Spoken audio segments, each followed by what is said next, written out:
Hello दोस्तों, मैं हूं आपका ज्ञानू एआई। मुझे बनाया है आपके ऋषि सर ने सिर्फ आपके लिए।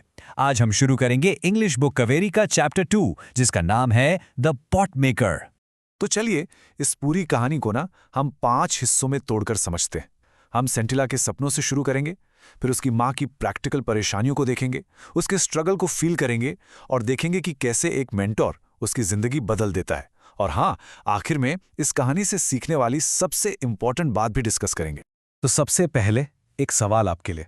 कभी सोचा है कि अपने दिल की आवाज़ सुनने के लिए, अपने पैशन को फॉलो करने के लिए सच में क्या लगता है?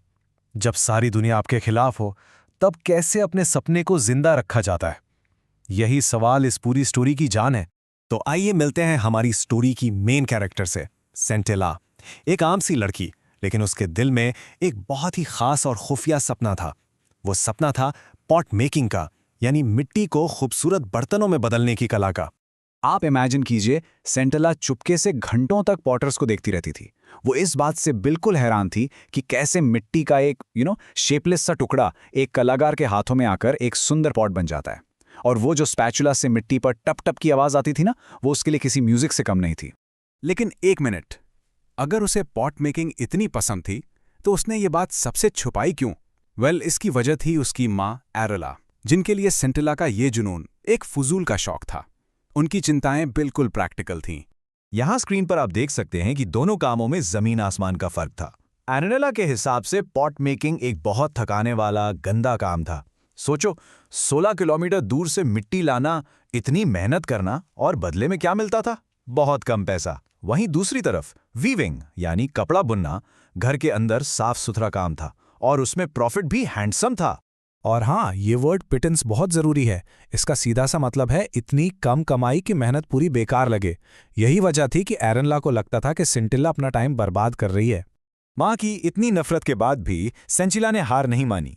उसने पॉट मेकिंग सीखने की ठानी। लेकिन जैसा अक्सर होता है, शुरुआत बहुत मुश्किल थी। उसका स्ट्रगल अभी शुरू ही हुआ था। पॉट मेकिंग, आप सोचिए, कोई आसान काम नहीं है। इसके पीछे एक पूरा प्रोसेस है और हर स्टेप में मेहनत है। पहले नदी से मिट्टी खोद कर लाओ, फिर उसे कूट कूट कर नरम करो, फिर उसे हाथों से परफेक्ट शेप दो और आखिर में धूप में सुखाओ। इन सब के लिए स्किल और ज़बरदस्त पेशेंस चाहिए। सेंटाले ने कोशिश की, बहुत कोशिश की। 1 साल तक अपनी माँ से सीखा, लेकिन नतीजा कुछ नहीं। ये कोट उसकी पूरी फ्रस्ट्रेशन बता देता है। उसे ऐसा लगने लगा जैसे मिट्टी जिद्दी हो गई है, जैसे वो उसकी बात सुनना ही नहीं चाहती। इससे साफ हो गया था कि सिर्फ जुनून होना काफ़ी नहीं है। लैब सेंटिला को लगा कि सब खत्म हो गया, कि शायद माँ सही थी। तभी कहानी में एक ट्विस्ट आता है। उसकी लाइफ में आती हैं एक मेंटोर, एक गाइड, जिनका नाम था ओनुला, और वो एक एक्सपर्ट पॉटर थी। और ये था वो मोमेंट जो सब कुछ बदलने वाला था। नदी किनारे ओनुला ने सेंटिला को मिट्टी से लड़ते हुए देखा।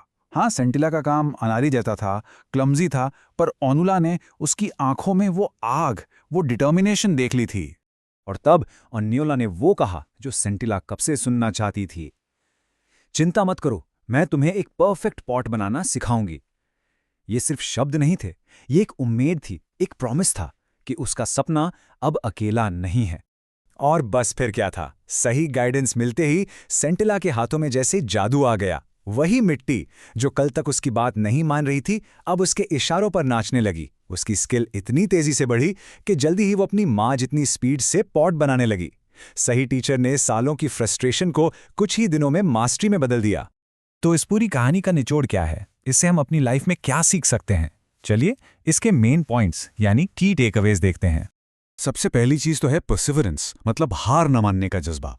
दूसरा, अपने पैशन को फॉलो करने की हिम्मत। तीसरा और बहुत इंपॉर्टेंट, एक अच्छे मेंटोर या गुरु की वैल्यू। और आखिर में ये कहानी बताती है कि काम सिर्फ पैसे के लिए नहीं होता, ये हमारी पहचान है, हमारी इज्जत है और हमारी परंपरा का हिस्सा है। और स्टोरी की ये लास्ट लाइन, वाह, सब कुछ इसी में है। A new pot maker was born. ये सिर्फ एक कलाकार का जन्म नहीं था, ये एक सपने के सच होने का जश्न था। सेंटिला ने सिर्फ पॉट बनाना नहीं सीखा, उसने खुद को पाया। तो अब जाने से पहले एक सवाल आपके लिए छोड़कर जा रहा हूं।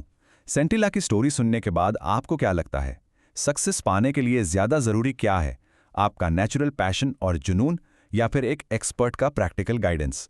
इस पर सोचना जरूर। उम्मीद है आपको ये एक्सप्लेनर पसंद आया होगा। हेलो दोस्तों, मैं हूं आपका ज्ञानू AI। मुझे बनाया है आपके ऋषि सर ने, सिर्फ आपके लिए।